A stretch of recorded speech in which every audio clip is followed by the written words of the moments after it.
ان سب واقعات کے اور حرکات کو دیکھنے کے بعد لوگ بالآخر اس نتیجے پر پہنچ گئے کہ اقرار الحسن ایک منافق اور جھوٹے انسان ہے جو پلانٹڈ سٹنگ آپریشنز کر کے لوگوں کے نظروں میں ہیرو بنتے رہے، جبکہ اصل میں نہ ہی وہ اتنے محب وطن ہیں اور نہ ہی اتنے زیادہ انسان دوست۔ باقی حقیقت تو اللہ تعالیٰ جانتا ہے، لیکن لوگوں کی نظروں میں اب اقرار الحسن کی نہ وہ عزت باقی رہی نہ محبت۔ اس ویڈیو میں اگلا نام قاسم علی شاہ کا ہے۔ قاسم علی شاہ ایک نامور موٹیویشنل اسپیکر اور ٹیچر ہیں۔ بقول ان کے بہت سے ججز اور بیوروکریٹ بھی ان کے اسٹوڈنٹ رہ چکے ہیں۔ اس کے علاوہ وہ ریڈیو اور ٹی وی سے بھی منسلک رہتے ہیں اور سوشل میڈیا کی دنیا میں یوٹیوب پر بھی اپنا آپ منوا چکے ہیں۔ ان سب چیزوں سے بڑھ کر وہ قاسم علی شاہ فاؤنڈیشن کے فاؤنڈر ہیں۔ اس فاؤنڈیشن کے تحت نوجوانوں کو مختلف کورسز کروائے جاتے ہیں جن میں عملی زندگی کو بہتر بنانا، مختلف کاروبار چلانے کے حوالے سے موٹیویشنل لیکچرز اور مختلف ہنر بھی سکھائے جاتے ہیں۔ اور پھر قاسم علی شاہ کو مختلف یونیورسٹیز اور دوسرے ادارے بھی لیکچرز دینے کے لیے انوائٹ کرتے رہتے ہیں۔ ان سب ایکٹیویٹیز اور اپنے لیکچرز کی وجہ سے قاسم علی شاہ عوام میں بے حد مقبول اور قابل عزت سمجھے جاتے تھے۔ لوگ ان کے یوٹیوب چینل پر موجود ان کے موٹیویشنل بیانات کی بے حد پذیرائی کرتے تھے، کیونکہ اس میٹیریلسٹک دور میں لوگوں کو کسی حد تک رہنمائی مل جاتی تھی۔ لیکن شاید قاسم علی شاہ کو اتنی عزت اور پذیرائی ہضم نہ ہو سکی اور انہوں نے بیٹھے بٹھائے اپنی اچھی خاصی ریپوٹیشن اور عزت خاک میں ملا دی۔ معاملہ کچھ اس طرح خراب ہوا کہ قاسم علی شاہ کو ملک کی لیڈرشپ کے پاس جا کر لیکچرز دینے کا شوق ہوا۔ بقول ان کے کہ میں تمام بڑے سیاستدانوں کے پاس جا کر انہیں بتاؤں گا کہ لیڈر دراصل کیسا ہونا چاہیے۔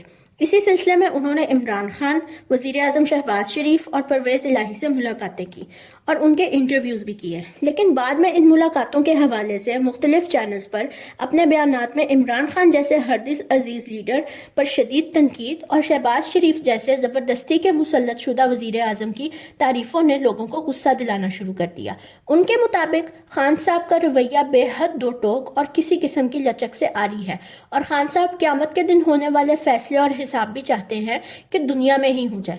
دوسری طرف وزیر اعظم شہباز شریف کے رویے میں بے حد لچک پائی جاتی ہے اور انہیں ملک کے لیے بے حد فکر مند دیکھا گیا ہے۔ اب یہ تو سب جانتے ہیں کہ کون ملک کے لیے کتنا فکر مند ہے۔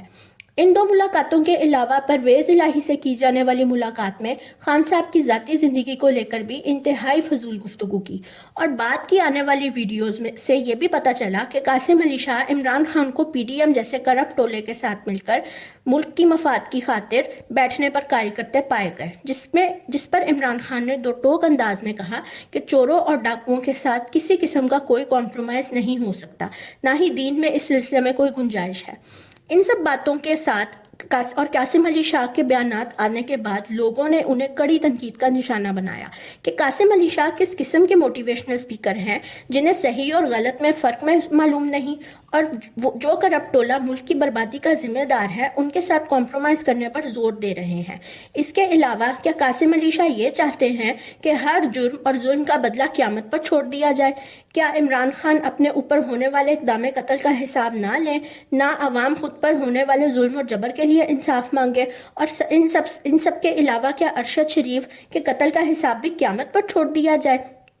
اس کے علاوہ انہوں نے یہ بھی کہا کہ موٹیویشنل اسپیکر کو اتنے ایتھکس نہیں پتا کہ کسی کی ذاتی زندگی کے حوالے سے آپ کا تبصرہ کرنا بنتا ہی نہیں۔ اس شدید تنقید کی وجہ سے قاسم علی شاہ نے مزید بھڑک کر عمران خان کے ساتھیوں اور سپورٹرز کو برا بھلا کہنا شروع کر دیا کہ خان صاحب جھوٹے اور خوش آمدی لوگوں میں پھنسے ہوئے ہیں، اور پھر اسٹیبلشمنٹ کے ادارے کے حق میں بھی بیانات صادر فرمانے لگے، جس سے لوگوں کو یہ سمجھنے میں دیر نہیں لگی کہ قاسم علی شاہ بیسیکلی کس کے اشاروں پر ناچ رہے ہیں۔ اس تمام واقعے کے بعد لوگوں کے لیے قاسم علی شاہ کی حیثیت ختم ہو کر رہ گئی۔ ان کی فاؤنڈیشن کی ریٹنگ میں بھی واضح کمی واقع ہوئی، اور اس کے ساتھ انہوں نے اپنے بہت سے یوٹیوب فالوورز بھی گوا دیے، کیونکہ لوگوں کے نزدیک قاسم علی شاہ ایک جھوٹے اور فراڈ انسان ہے جن کے کہنے اور عمل کرنے میں بہت فرق ہے۔ بقول قاسم علی شاہ کے اب تو ان کے دوست بھی انہیں ملنے سے کتراتے ہیں۔ اس ویڈیو کا آخری نام شاہد آفریدی ہے۔ شاہد آفریدی کسی بھی لمبے چوڑے تعارف کے محتاج نہیں، بس اتنا کہنا کافی ہے کہ پاکستان اور بین الاقوامی سطح پر یکساں مقبول ہے، اور جہاں جہاں کرکٹ شوق سے کھیلی اور دیکھی جاتی ہے وہاں وہاں لوگ شاہد آفریدی کے نام سے بھی واقف ہیں۔ لیکن شاید پاکستان کی حد تک شاہد آفریدی کی اب وہ عزت نہیں رہی جو پہلے تھی، اور اس کی وجہ شاہد آفریدی کے اپنے انتہائی انسینسیبل بیانات ہیں۔ کچھ عرصہ قبل شاہد آفریدی نے کشمیر جیسے بے حد سینسیٹیو ایشو پر انتہائی غیر مناسب بیانات دیے۔ پہلے تو کہنے لگے کہ کشمیر پر نہ ہندوستان کو حق جتانا چاہیے اور نہ پاکستان کو، یہ ایک الگ ریاست ہونی چاہیے۔ چلیں یہاں تک تو بات گوارا تھی، لیکن اس بیان پر ہندوستانیوں کی طرف سے سخت ری ایکشن آیا تو انڈیا میں اپنی فالوئنگ گرنے کے ڈر سے یہ بیان داغ دیا کہ پاکستان سے تو 4 صوبے نہیں سنبھالے جاتے، کشمیر کو کیسے سنبھالیں گے۔ یہ بیان انڈیا کے اخباروں میں ہیڈ لائن بنا، اور دوسری طرف پاکستانیوں اور کشمیریوں کی بے حد دل آزاری ہوئی، اور آزاد کشمیر کے وزیر اعظم نے اس بیان پر سخت رد عمل دیتے ہوئے کہا کہ کشمیر ہمارے لیے زندگی اور موت کا معاملہ ہے۔ یہ معاملہ ابھی کچھ ٹھنڈا پڑا ہی تھا، لیکن جب 9 اپریل 2022 کو رجیم چینج آپریشن کر کے عمران خان کی حکومت کو گرایا اور شہباز شریف کو وزیر اعظم کی کرسی پر زبردستی بٹھایا گیا، تو شاہد آفریدی نے اپنی ٹویٹ میں شہباز شریف کو ملک کا 23واں وزیر اعظم بننے پر بے حد مبارکباد دی، اور شہباز شریف کو کہا کہ شہباز شریف بے حد زبردست ایڈمنسٹریٹر ہیں اور وہ یقیناً ملک کو معاشی بحران سے نکال دیں گے۔ اور دوسری طرف عمران خان کو بھی اپنی طرف سے نصیحت کرنے کی کوشش کی کہ حکومت چاہے جیسے بھی ختم ہوئی ہو، آپ کو خاموشی سے ایتھکس کا مظاہرہ کر کے ہٹ جانا چاہیے اور الزام تراشیوں سے گریز کرنا چاہیے، وغیرہ وغیرہ۔